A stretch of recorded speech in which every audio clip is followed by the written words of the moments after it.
अर्गां तुका सुमयान शिजू मोगाचे भाव भयणीनो, आज एक बसवणी तुमच्या मुखार हांव दवरूंक आशेतां. ती बसवणी जावन आसा इजाइया प्रवादी 60:5 वळू 20:4. तांणी उलो मारचे आदीं हांव जाप दितलो, ती उलो नासतनाच हांव आयकतलो. म्हणजे हाजो अर्थ कितें? देवा मुखार आमी वेता आसतना पळया, वेचीक पोतू फाटी येता आसतना बाबा कळ्ळें, आमी देवा मुखार मागण्याक सबारपोटी आमकां मागण्याक बसोवंक कश्ट, वय मू बायबल वाचूंक कश्ट. तर आज हांव एक बेस्ट एक्सरसायज तुमकां दितां. सकाळीं उठल्या कुडले पयलें बायबल आपोडा, हातान काण घेया. Second step.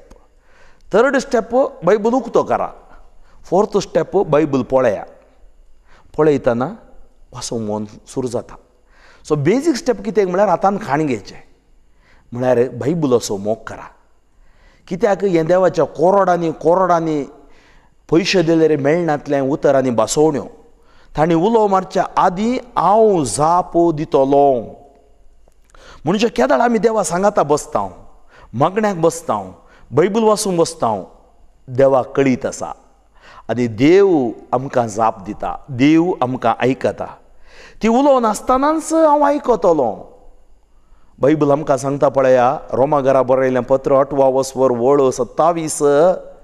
तुमकां कशें माग जाय तुमकां कळीत ना, पूण पवित्र आत्मोस तुमच्या खातीर बापा लागीं विनवणी करतलो, हास्कारून सुस्कारून विनवणी करतलो.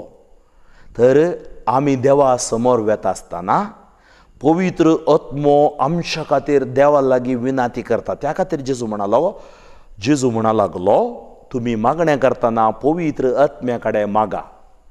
म्हाका भाव भयणीनो, आज हें उतर आमी परत नियाळया. तांणी उलो मारच्या आदीं हांव जाप दितलो, ती उलो नासतनाच हांव आयकतलो. मोगळा सुमया, ह्या संवसारांत मस्त लोक आसा, जापी खातीर राखोन आसा. आज जेजू तूं तांकां आयक. कितलीं तेसांवांतांनी वॉट्सॅपाचेर, ईमेलाचेर, फेसबुकाचेर धाडल्यांत. तांकांय मागोवंक सकत दी आनी आमीय मागतना तांकां सुटका मेळोवन दी. जेजू क्रिस्ताच्या नांवान तुमकां जैत, उतरान भलायकी, रक्तान सुटका घोशीत करना, हांव आशिर्वादीत करता. आमेन.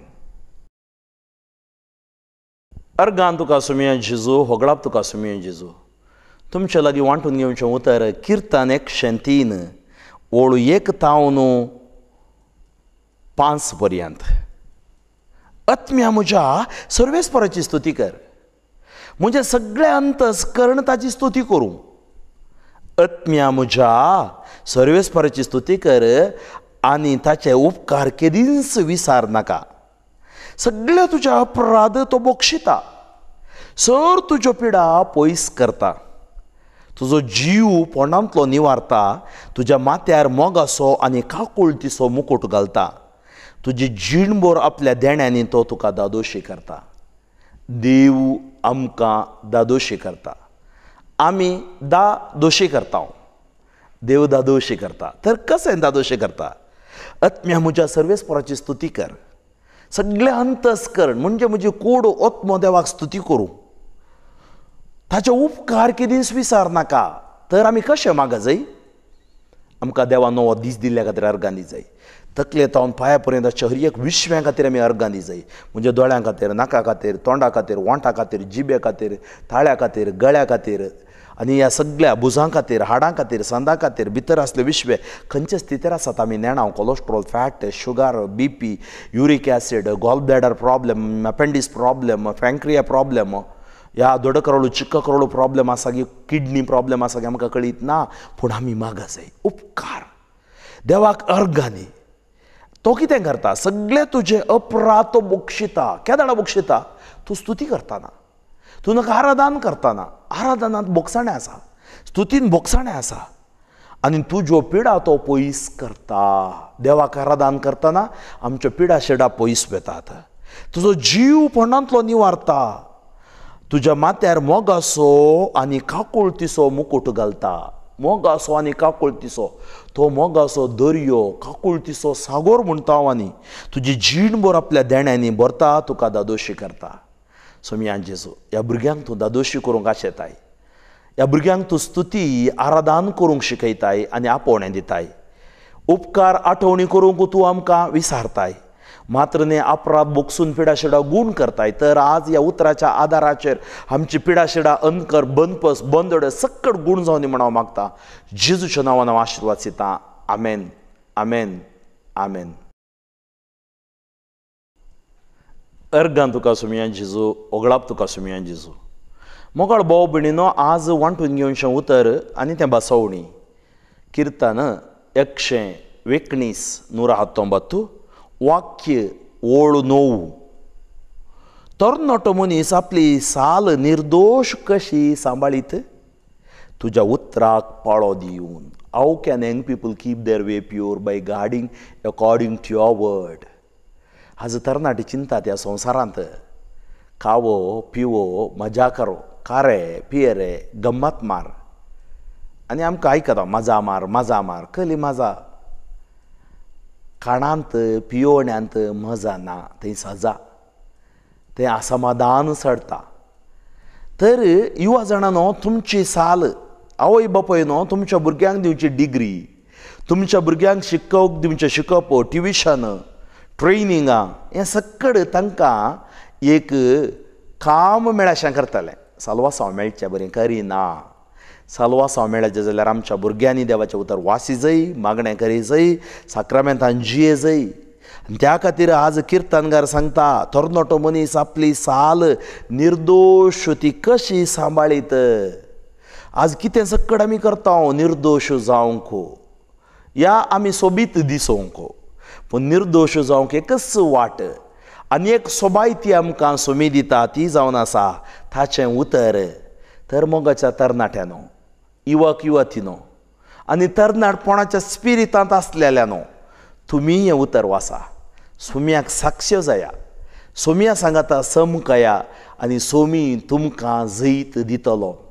तरणाटो जेजू तरणाट्यांचो विशेश बापान मोग करता.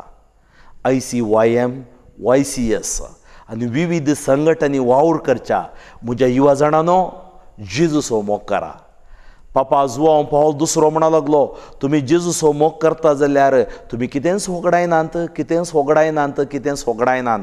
भागार चड आनी चड आशिर्वाद आनी कृपा तुमकां मेळटली.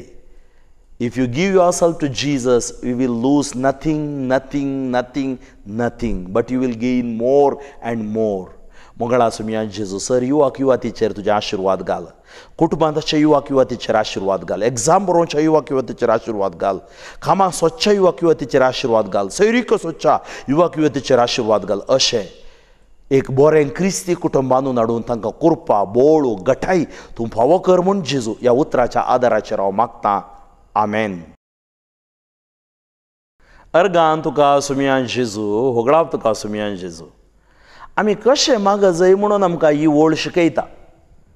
ही ओळ सांगता हबाकूक प्रवादेचें सोबीत मागणें 3रो आवाजवर ओळ 17-19.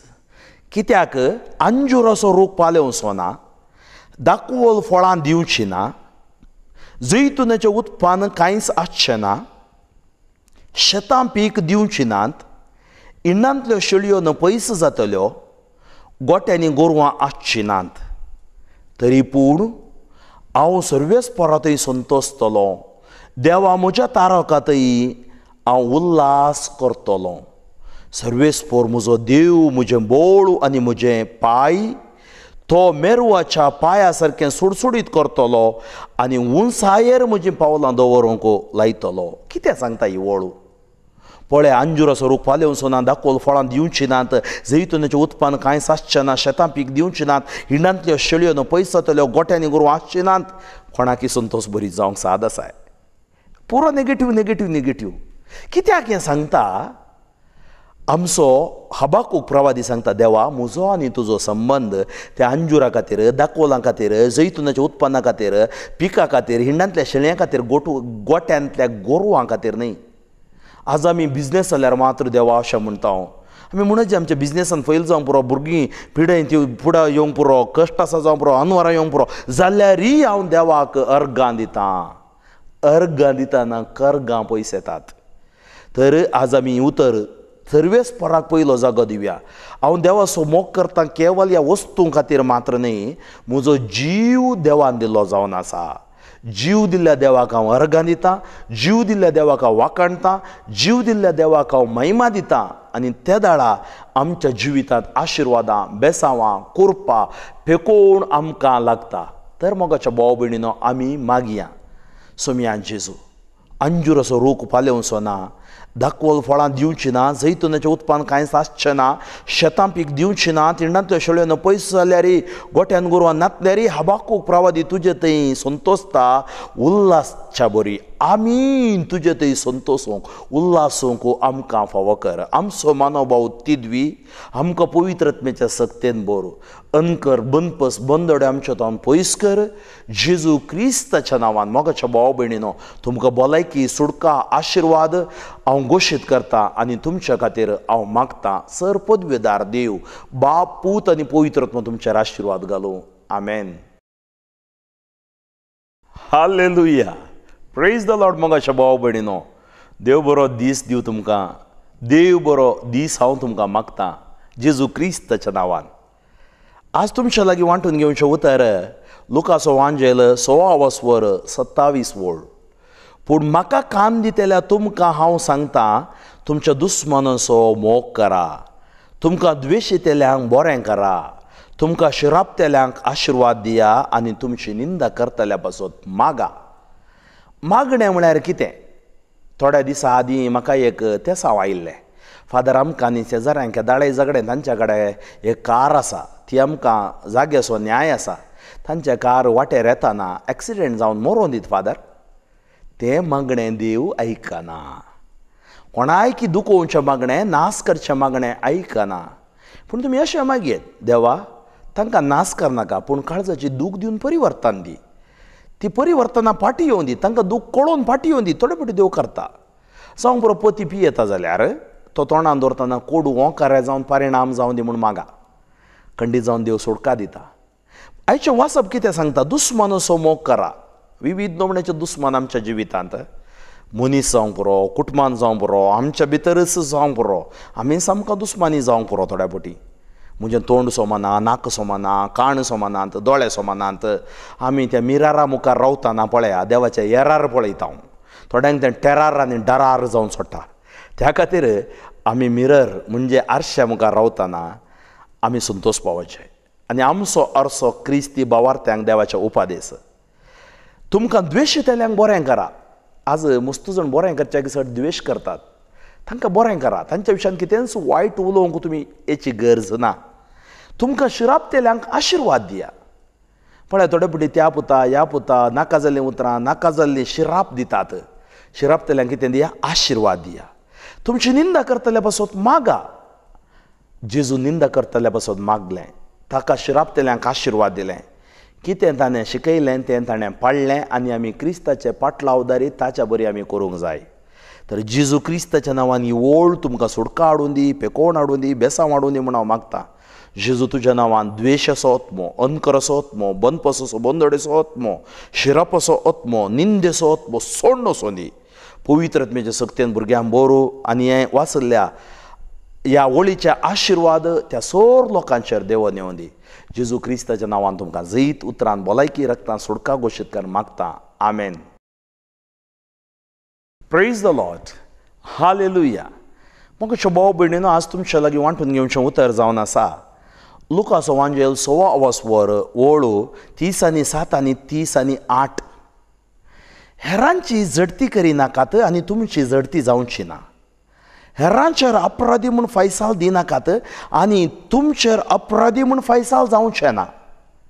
हेरांक बक्षिया आनी तुमकांय बोगसाणें मेळटलें. हेरांक दिया आनी तुमकांय दितले. बोरत्या मापान धांबून, हालोवन आनी बरोवन वमतशें मेजून तुमच्या लेसान घालतले. ज्या मापान तुमी मेजून दितात त्याच मापान तुमकांय पाटी मेजून दितले. पळया किती व्हडली बसवणी देवाची.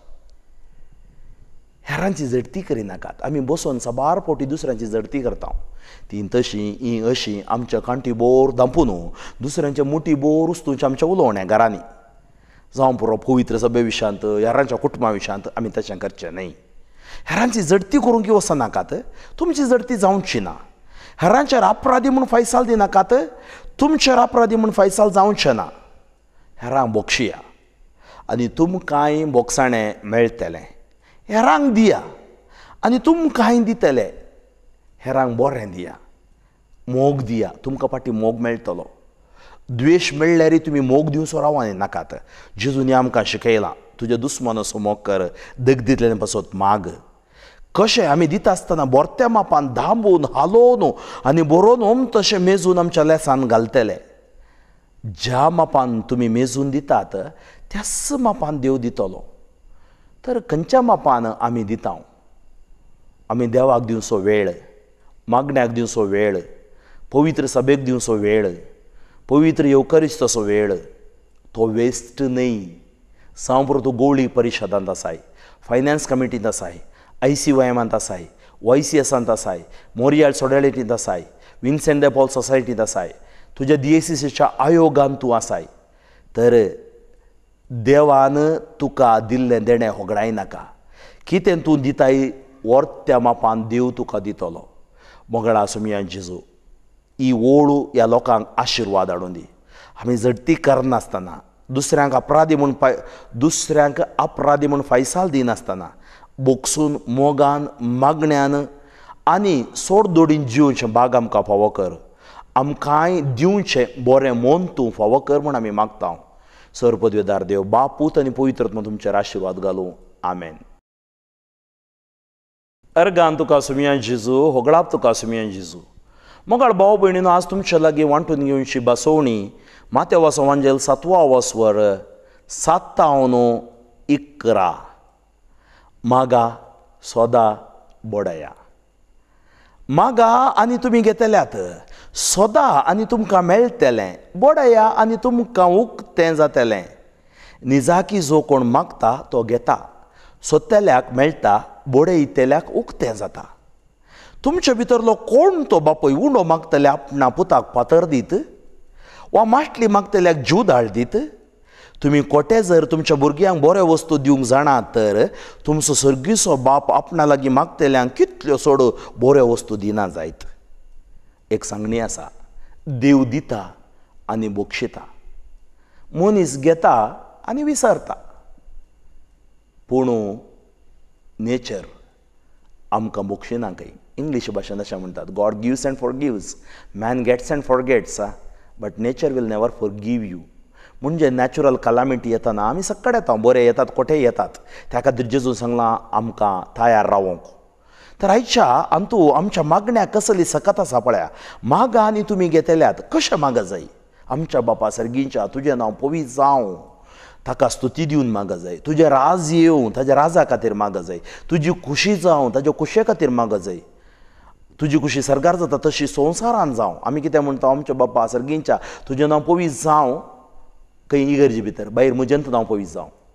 तुजें राज येवं, म्हज्या राजा भितर प्लीज रिगा नाका, हांव म्हजें राज बांदून भायर आसता. तुजी खुशी जावं इगर्जे भितर, भायर म्हजीच खुशी हांव करतां, कंप्युटरा मुखार बसतना, मोबायला मुखार बसतना, लोकां सांगाता मेळटना. तुजी खुशी कशी सरकार जाता तशी संवसारान जावं. पळय, आमच्या बापा मागणें आमी जियेल्यार आमी सर्गाक मागा. तुमी घेतल्यात तरी खऱ्या काळजान मागा. सोदा, सोदा आनी तुमकां मेळटलें. खंय सोदा? घरा वचून बॅटरी घालून सोदी नाकात. बायबलान सोदा. 30 आनी 4000 वळ आसा तांतू सोदा. हर एक तुमकां थंय जवाब आसा. आनी आज हांव कितें उलयतां म्हजी जाणवाय न्हय, बायबलाचें उतर. म्हाका ब्रदर टिके जॉर्जान सांगलें, तूं जाळ घाल, तुका माश्टी मेळटा. आनी आज कितें हें सक्कड सांगता तें देवाचें उतर. बोडया तुमकां उक्तें जातलें. बोडया म्हळ्यार कशें? कन्सिस्टन्सी मागण्यांत. थोडे म्हणटा 9 दीस नोवेना करता 10वे दीस दी जाय, ना जाल्यार हांव येना. कोणा कितें? देवा कडेन कॉन्ट्रॅक्ट करनाका. तर देव बरें दिवंक शकता, तुवें बरें दी, बरें कर. मोगाळ भाव भयणीनो, आमी मागया सोमया जेजू तुवें सांगलें मागा आनी तुमी घेतल्यात, सोदा आनी तुमकां मेळटलें, बोडाया आनी तुमकां उक्तें जातलें. तर म्हज्या पर्जेचेर आशिर्वाद घाल. मस्त जाणांनी मागणें विचारलां वॉट्सॅप, ईमेल, फेसबुकाचेर. ICUंत आसात, पिडेंत आसात. जेजू आमी मागता, सोदता, बडयता. तुज्या उतराच्या आदाराचेर ह्या भुरग्यांक आशिर्वाद कर. आनी उतर आज आयकोनच्या सर्वांक तुज्या पवित्र आत्म्यान भर म्हूण मागता. सर्वदेवदार देव, बाप, पूत आनी पवित्र आत्मा तुमकां आशिर्वादान भरूं. आमेन.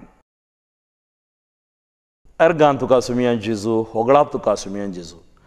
आज मोगाचे भाव भयणी तुमचे लागीं वांटून घेवचें उतर सा पावलान हेब्रेव घरा बरयलें पत्र 6 स्वर ओळू 4 पर्यंत सोमा आयका.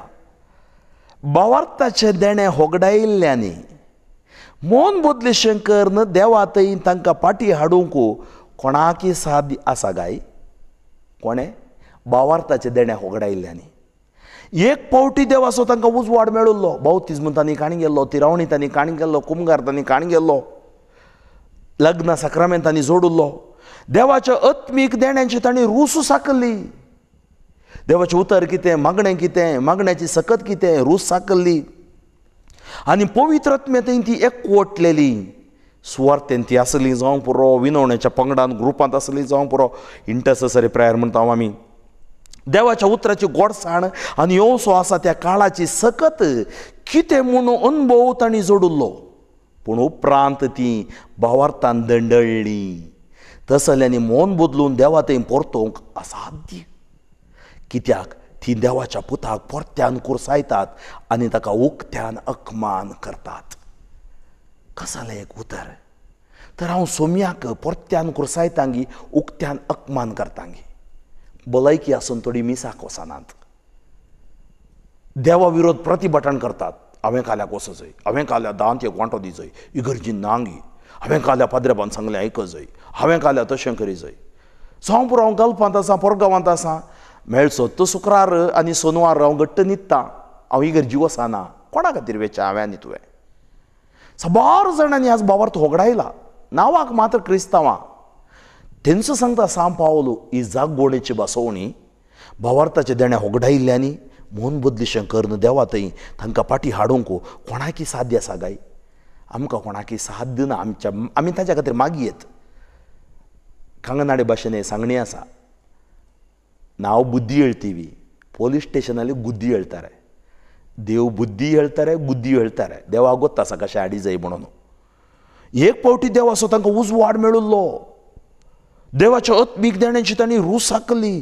पवित्र आत्मे ती एकवटलेली. आज साबार जाणां सोन गेल्यान पंगडा, खंय खंय दुसरो पंगडाक वचून आज कातोलिकांक उलयते आसात. पण चिंतया तुमी, बसून देवाचें उतर, कित्याक हें अर्दी जाणवाय जोड न्हू. कोणेंगी खंय एक जाल्लें ल्हान दूख तें मतीन दवर न्हू. आमी तशें करचें सारकें न्हय. देवाच्या उतराची गोडसाण आनी असो आसा त्या काळाची सकत कितें म्हणून अनुभव तांणी जोडिल्लो. पूण उपरांत ती भावार्थान दंडळ्ळी. आज आमी भावार्थान दंडळ्ळ्या ना जाल्यार फाटीं येया. सोमया जेजू, भावार्थान दंडळ्ळ्या सर लोकां खातीर हांव मागतां. पयस आसल्या लोकां खातीर हांव मागतां. तुका आसाद कितेंच ना. तूं तांकां परिवर्तन करूंक शकताय. तुज्या पवित्र आत्म्यान तूं भरूंक शकताय. तूं तांचो मोग करताय आनी तुज्या त्या मोगान तांकां पाटी हाड, पवित्र आत्म्यान बोर. अशें तीं तुज्या राजाची वांटेली जावं दीत, भागीदारां जावं दीत म्हणून हांव मागतां आनी हांव आशिर्वाद दितां. आमेन.